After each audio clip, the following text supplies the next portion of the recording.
Inside ADX, the worst maximum security prisons in America. The box within the box. You think you've seen Dark? Hit subscribe now. Because what you're about to hear isn't a movie. It's real, it's happening, and it will make you question everything you thought you knew about justice. The convoy sliced through the high desert of southern Colorado before sunrise, 3 black SUVs followed by a white Bureau of Prisons bus with its windows blacked out. Inside, shackled in wrist, waist, and ankle chains, rode a man the press had nicknamed the Architect. Federal marshals had been moving him from courthouse to courthouse for weeks under heavy secrecy, but today's transfer was different. Today he wasn't going back to any courtroom. He was being swallowed by a place so secure even the air seemed locked down, the Administrative Maximum Facility in Florence, Colorado, ADX, the Alcatraz of the Rockies. The bus turned off the highway onto a 2-lane access road flanked by flat scrubland and low, snow-dusted hills. The prison rose out of the plain like a fortress, layers of chain link, razor wire, and guard towers stacked in concentric rings. From a distance it looked like an industrial plant or a military base. Up close it felt like a black site. No one on the bus spoke. Even the marshals' radios hissed with encrypted silence. The Architect, real name Daniel Reeves, had once been a respected civil engineer in Chicago, designing transit tunnels and bridges. He'd also been laundering money and moving weapons for a violent Midwest cartel. When federal agents raided a warehouse tied to him, they found not only weapons but blueprints of federal courthouses and banks with handwritten notes about ingress and escape routes. That discovery transformed his case from white-collar crime to national security threat overnight. Jurors whispered the word terrorist. The press painted him as a mastermind plotting attacks. He denied it all, claiming he was a scapegoat. But the conviction stuck. Now he was on his way to the most restrictive prison in America, a place designed to disappear men like him. At 5:12 a.m., the convoy rolled through the final sally port. 2 sets of gates clanged shut behind them. The air changed. Cold, sterile, still. Reeves glanced out the slit window of his hood and saw nothing but concrete walls climbing higher than any he had ever built. In that moment he realized the irony. He'd spent his career designing secure structures. Now he was entering the ultimate one. Inside the intake unit, officers stripped him of his jumpsuit, chains, and personal effects. Everything was catalogued, scanned, and locked away. A nurse checked his vitals without speaking. Cameras tracked every movement. Reeves noticed the silence, the absence of other inmates, the hum of fluorescent lights, the mechanical clicks of doors. In ADX there is no cell block chatter, no yard fights. Most prisoners spend 23 hours a day alone in a concrete cell the size of a bathroom. Meals slide through a slot. Even exercise takes place in an outdoor pen known as the dog run, a cage within high walls open only to the sky. Reeves had read about ADX before sentencing. He knew who lived there: cartel bosses, bombers, spies, gang shot callers, and the unmanageable from other federal prisons. He knew about the Special Security Unit, H Unit, where inmates are monitored so closely their mail is photocopied and their phone calls transcribed. But reading about it hadn't prepared him for the sensation of stepping inside.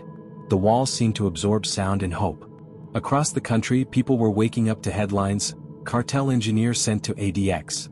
The media speculated about what secrets Reeves still held: routes, codes, caches of money, and whether he'd bargained for leniency. They didn't know that inside the Bureau of Prisons, some believed Reeves had a hidden partner still on the outside. The FBI's Denver field office had opened a parallel investigation to trace unexplained communications and financial transfers linked to him. Something about his conviction felt unfinished, like a blueprint missing its final page. In Washington, a young Justice Department analyst named Claire Monroe had been poring over the Reeves file for months. She'd noticed patterns in his emails, obscure references to construction specs that doubled as coordinates. She believed Reeves had hidden evidence about cartel operations in places only he could access, possibly even in structures he'd designed. But with his transfer to ADX, her access to him vanished. Officially the case was closed. Unofficially she couldn't let it go. Back in Florence, Reeves was led down a corridor that smelled faintly of bleach and dry air.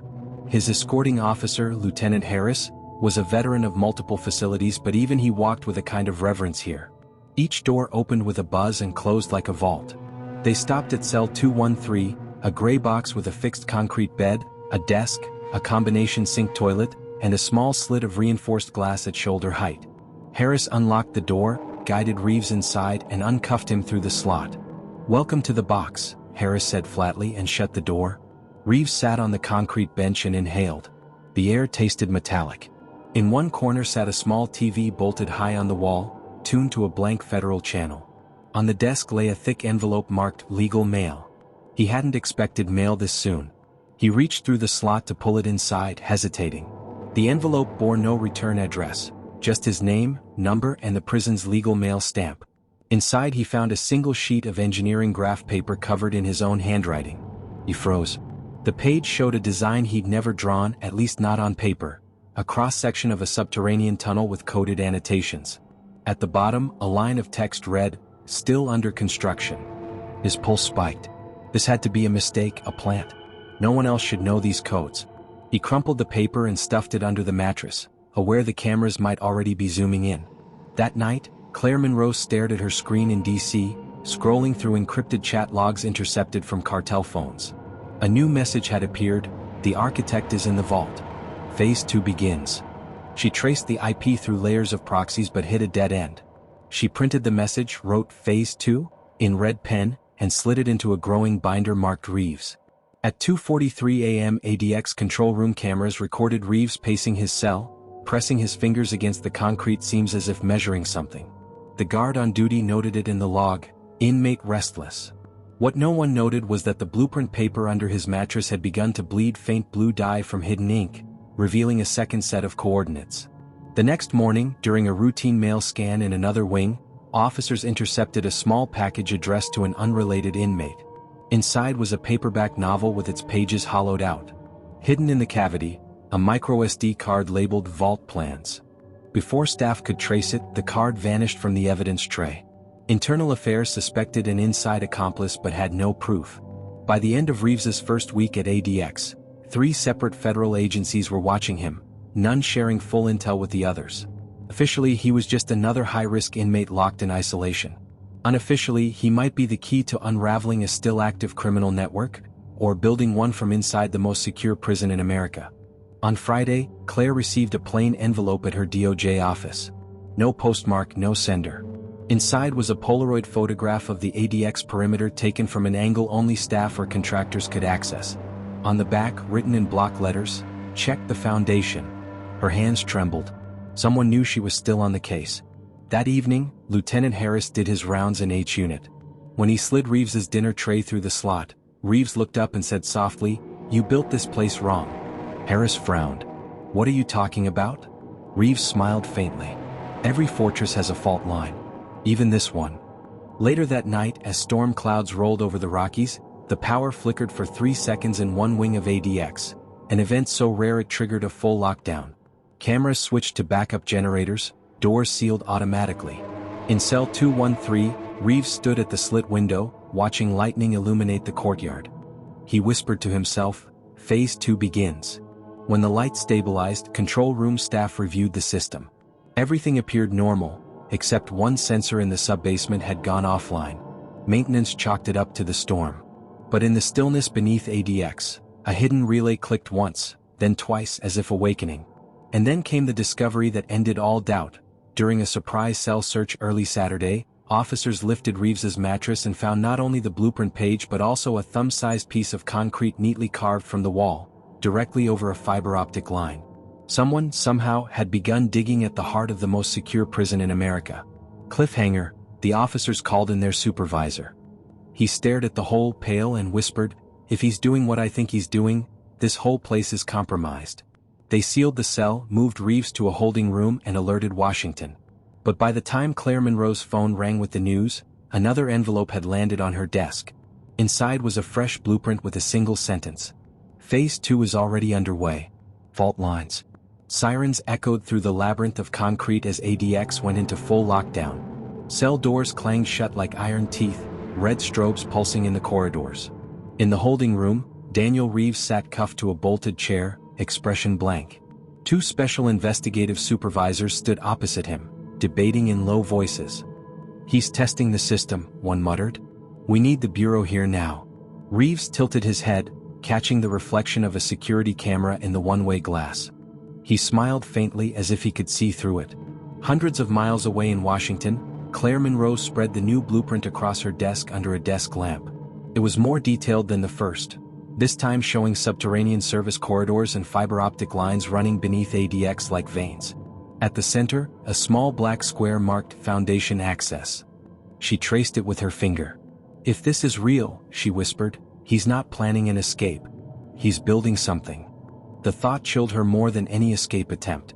She called her supervisor, but the line went to voicemail. It was nearly midnight. She hesitated, then dialed a personal number, an old friend in the FBI's Denver field office. "I think something's happening inside ADX," she said when he answered groggily. "You need to get someone inside before it's too late." He promised to check but warned her to tread carefully. "You're out of your lane, Claire. People don't like it when DC pokes around Florence." At ADX, the storm that had flickered the power had passed, leaving a dusting of snow over the yard. In the control room, a technician scrolled through logs and froze. That sensor in the sub-basement? It didn't just go offline. It was manually disabled. The supervisor leaned over his shoulder. Who had access? The technician shook his head. No one on shift. It's a dead zone, old construction area sealed since '98. Meanwhile, Reeves sat motionless as two correctional intelligence officers entered the holding room. One dropped a stack of photos on the table, pictures of the microSD card hidden in the hollowed-out novel. "We found this," the officer said. "Care to explain?"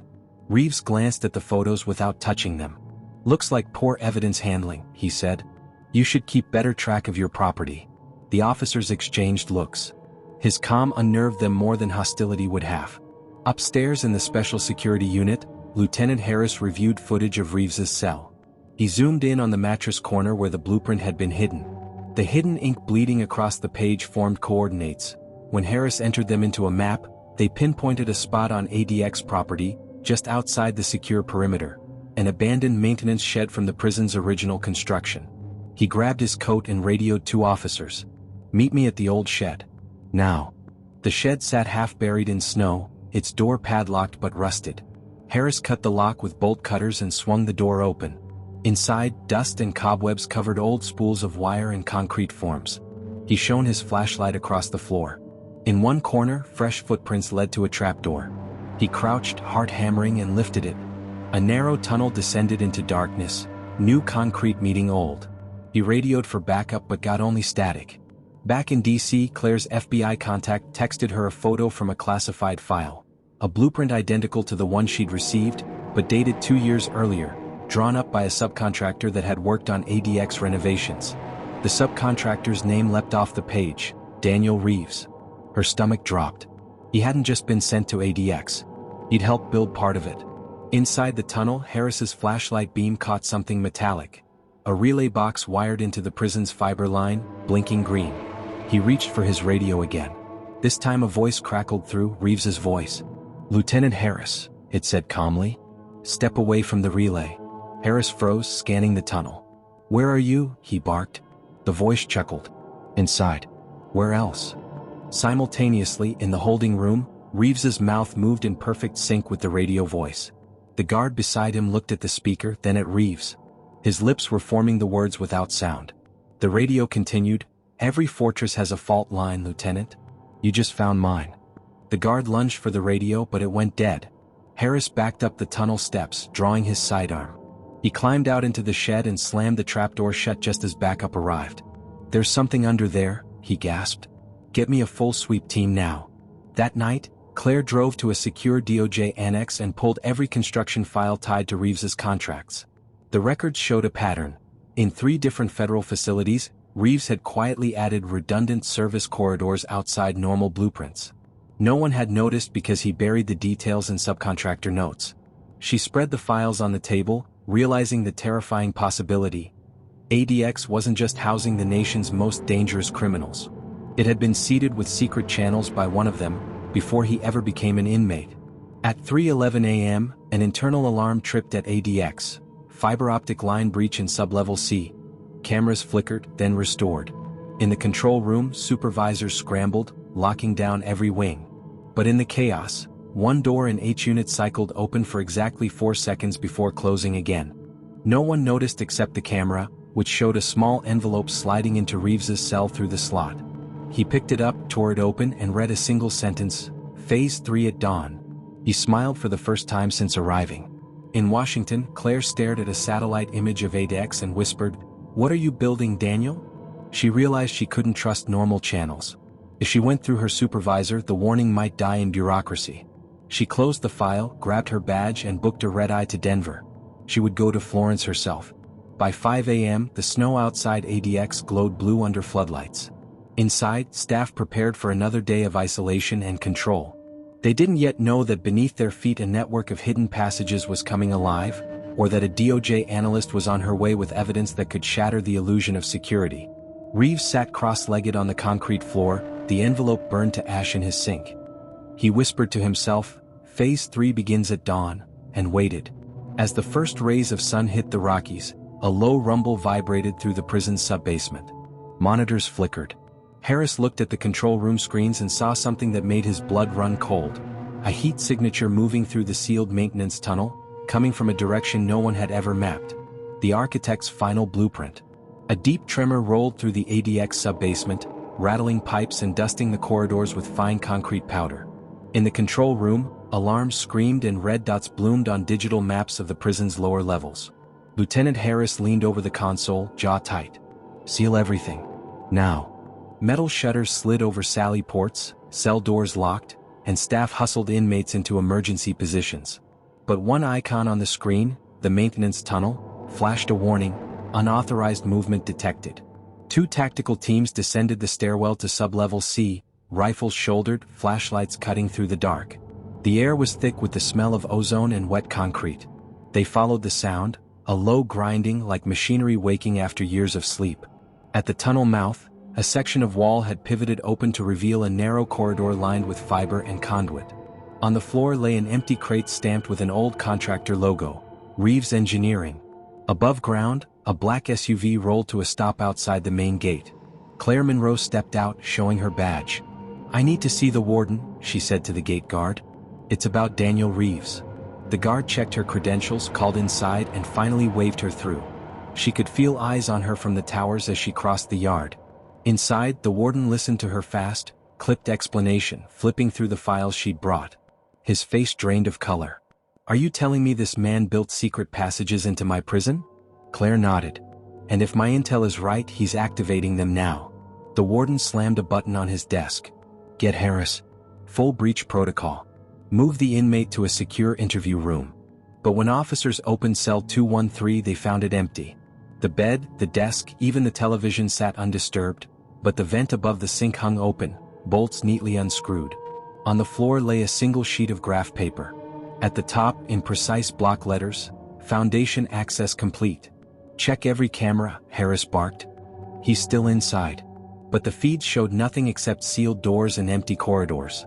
The only motion was the heat signature moving steadily toward the old maintenance shed.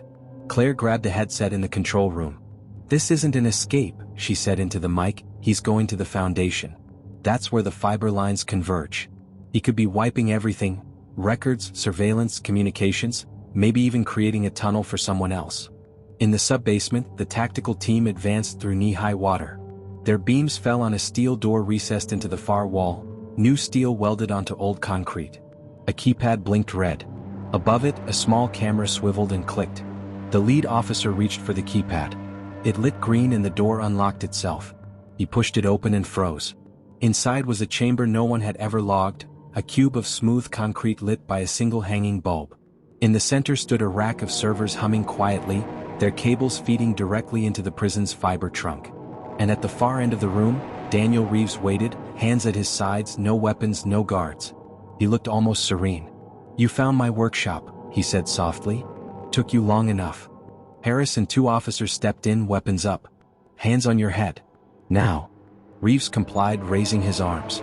Claire's voice crackled over the officer's radio. "Ask him what's on those servers." Harris demanded.